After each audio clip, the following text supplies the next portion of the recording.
From the Weather NorCal Command Center, this is your morning update. Ed's Meats and Grocery is much more than a grocery store. We carry a full line of quality meats, local and organic vegetables, and a large variety of fish, Green Mountain Smart Control pellet grills, and a full deli case of sandwiches and side dishes. Hello everyone, meteorologist Mike Kruger here. Let's get you right through Kruger's Quickcast so you can head out the door knowing what to expect here. Let's get you out the door this morning. 8 o'clock looks like temperature is on the cool side, even in the valley with upper 50s. Some low 60s for some of the warmer spots, mainly in the 40s for the higher elevations in the coast. You'll notice there's some clouds out there. That cloud cover will most likely stick around through a good portion of the day today. There you can see a satellite image here showing all those clouds coming in from the west. This is the main storm system that I've got my eyes on here for Friday night into Saturday. Yeah, bringing us a chance for some showers.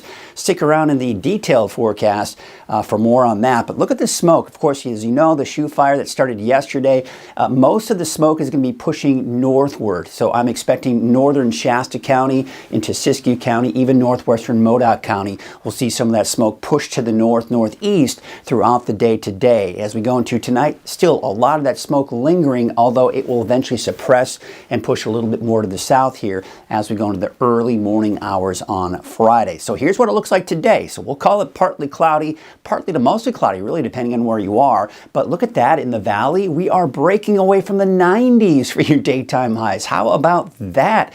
We're going to be looking at temperatures in the 80s, 70s for most of the higher elevations, and we're talking low 60s out along the coast. All right, let's go and take a look at that 7-day outlook, and it's talking about, of course, continuing that cooling trend.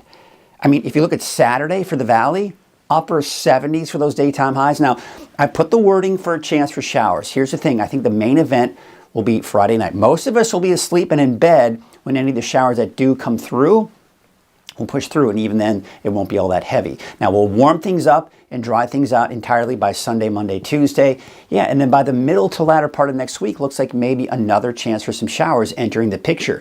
There's your North Coast neighborhood forecast. It'll be mainly Friday evening, Friday night that you see the rain, and then maybe a chance for a few showers. So I do need to mention that Saturday, it's going to be few and far between. Again, it's mainly Friday night that we're seeing that here, and then it dries out and begins to warm up a little bit here for Sunday, Monday, Tuesday, and again, that chance for showers coming in by the middle of next week. All right, that is your Kruger's Quickcast. Have yourselves a great day. Why don't you stick around, though, if you want more details to that forecast, because temperatures in the valley, they're dropping below 90 degrees today. Should be much more pleasant. The cooling trend will continue into the weekend. Chance for showers Friday night. That's the main event, and then slightly warmer to start off next week, but then we see another cooling trend after that, and as I mentioned, maybe even a chance for some showers at that point. All right, let's talk about the shoe fire here. This is as of this morning. Again, keep in mind that we do get reports after about 8, 9 o'clock in the morning, and a lot of time these numbers do change. But as of last night and early this morning, the shoe fire at 400 acres was 0% containment at this point. We zoom it out here, give you some perspective on where it is in distance to some of the local communities.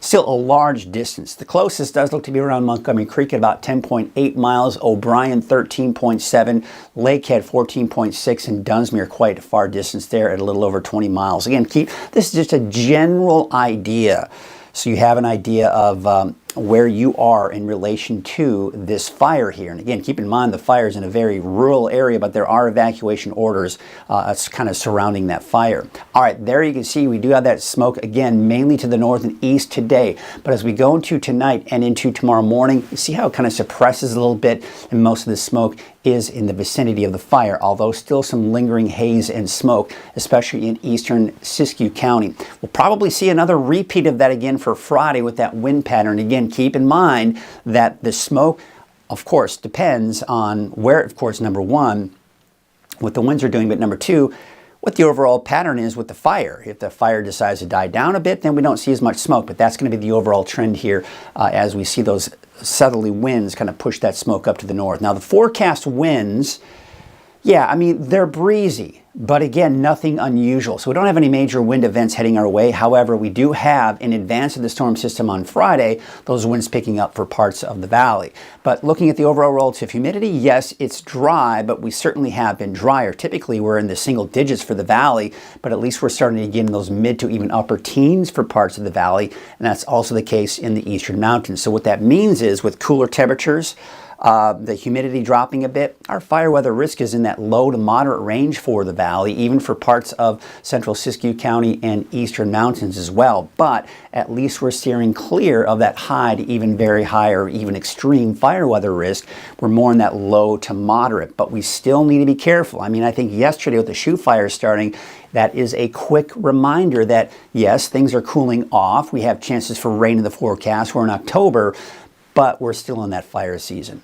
There's the cloud cover that moved through yesterday, made for a gorgeous sunset. We'll probably be looking at a gorgeous sunrise this morning. You can see the clouds coming in from the west. That's pretty much just going to be feeding in here throughout the day today. So still seeing the high and mid-level clouds a lot like yesterday, but there's that main storm system as it approaches. This is breaking off from the main area of low pressure and will kind of develop on its own here, giving us a chance for some showers. But it does expect to, I am expecting it to weaken as it approaches. All right, so I'll show you what I'm talking about. Of course, here's today. I don't think Futurecast is actually doing a very good job in our cloud cover. I think we'll see more clouds than we're seeing here. But as we go into Friday, you see what's happening? The clouds are still in place. The rain is still pretty far off to our west, even at 5 o'clock this evening. So the forecast model's backing off a little bit here on the timing here. So I think even the coast will be dry through the day on Friday. Now by Friday night, we start to see that first push of rain kind of push on through, still dry for everyone else. Then late night, early morning hours, it's now beginning to push through to the east. So I think places like Redding, maybe Red Bluff could see some of these showers push on through. And then you see how it just really breaks apart by Saturday morning, 6 a.m. But still a sprinkle light shower, still a sprinkle or light shower off to the east as well. Taking you through the day on Saturday around noon. There are the clouds, but we're not really seeing much in the way of rain through the day on Saturday. So really, Saturday afternoon, most of the day, for most of us, will be dry. So we look at the forecast rain totals through 5 p.m. Saturday, see where most of it is. This is to be expected along the coast and even into parts of Trinity County. But elsewhere, maybe a trace to maybe upwards of 1/100th of an inch of rainfall in some areas.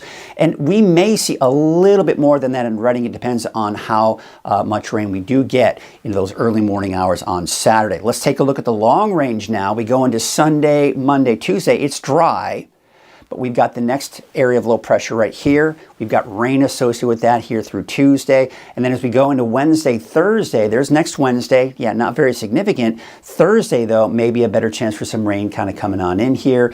And then it looks like by Friday of next week into that next weekend, you actually got a weak ridge of high pressure building in that'll dry us out again and warm us back up. But we're not talking 90s. We're not talking triple digits here. We're just talking about a slight increase here. So this is the forecast rainfall totals through next Thursday night.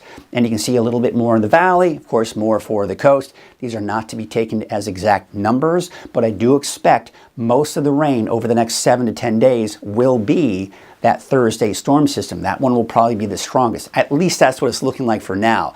We're starting to see the Climate Prediction Center just slowly but surely migrate this green down into Northern California. So we're beginning to see better chances for that rain in the forecast. And the overall trend is there's that area of low pressure I was pointing out on the satellite. You see how it pushes eastward through the next couple of days. So by Saturday morning, it's really weakening significantly. That cooler air moderates and turns into warmer air as we go into Sunday, Monday, Tuesday. Now, as I mentioned, we do have that ridge of high pressure. It's not over us, but it is extending into our region. We're not talking 90s. We're still talking 80s in the valley.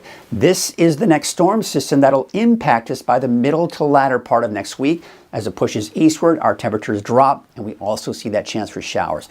This is a developing thing here because, I mean, we're going way out. A lot will happen between now and then, and this is most likely going to change in the overall intensity, right? And then we got high pressure coming in behind that towards the end of next week into that next weekend, which could mean another slight increase in those temperatures. So I'll show you what I'm talking about. A little bit of a mini roller coaster ride, if you will. But the roller coaster ride is in the 70s and 80s for the valley instead of the 90s and triple digits, right? So here you can see I mean, here's the average high. The blue line is 83 degrees. We're going to be just kind of going up and down, over and below that line. In fact, by the time we do get into the middle and latter part of next week, we're talking mid to upper 70s for those daytime highs. Isn't this just a nice breath of fresh air? I mean, come on, this is awesome, especially when we started off October in the triple digits for many of us in the valley. Now we're really starting to see those temperatures drop. All right, the wave heights, looks like they are starting to drop a little bit here for your Friday and probably even Saturday, although Saturday we'll probably start to see them increase a little bit here with that approaching storm system. Winds from the north today, northwest that is, at about 5 to 10 knots. Waves from the north at 4 feet at 7 seconds, and from the northwest at 6 feet at about 12 seconds. Here's your Trinity County neighborhood forecast. Yeah, I mean, not bad. 70s and 80s for your daytime highs. Now again, keep in mind, just a chance for showers. Most of it will be Friday night, early Saturday morning. That's also the case for the North Coast, with 68 degrees for Blue Lake, 83 for Garberville, and 69 degrees in Shelter Cove. So it's dry today, right? Dry through tomorrow as well, but by tomorrow night, that's when we can see the best chance for some of that measurable rainfall. That's also the case for Siskiyou County. Wairika, about 78, 77 for Gazelle. Etna, about 77 degrees. Modoc County, boy, I think your chances for rain on Saturday are very slim, if none, really, quite honestly. I've got the chance in there because I don't want you to get surprised if you're out and about on Saturday and you see a passing sprinkle. That's it, folks. That's going to be the extent of it. I'm not expecting any measurable rainfall up there. Off to the east, kind of the same situation. I don't expect much in the way of rain for Friday night or Saturday, but maybe a trace here and there, maybe upwards of a 100th inch of rain in some areas. But otherwise today, temperatures are starting to drop, and they're continuing to drop. Your Valley neighborhood forecast brought to you by Walgamith Painting. You can see those temperatures are going to be in the mid 80s, 85 degrees for Los Molinos, 84 degrees in Willows. Would take you up north with 82 for Whiskeytown, 86 for the city of Shasta Lake, 87 in Redding, as well as Red Bluff. Let's take a look at that 7-day outlook for Redding. Temperatures continuing to drop. I'm dropping it back down to the upper 70s on Saturday. Got that chance in there, but again, don't count on much, if anything. Now, Redding, yeah, you may see a shower that could maybe bring some light accumulating rain late Friday night, early Saturday morning. Most of you be asleep, right? And then Sunday, Monday, Tuesday, it's warming back up, but still only in the low to mid 80s, right? And then we eventually start to see that chance for showers return by the middle to latter part of next week. And of course, cooler too. That's your morning update. I'll be back at noon for your latest forecast.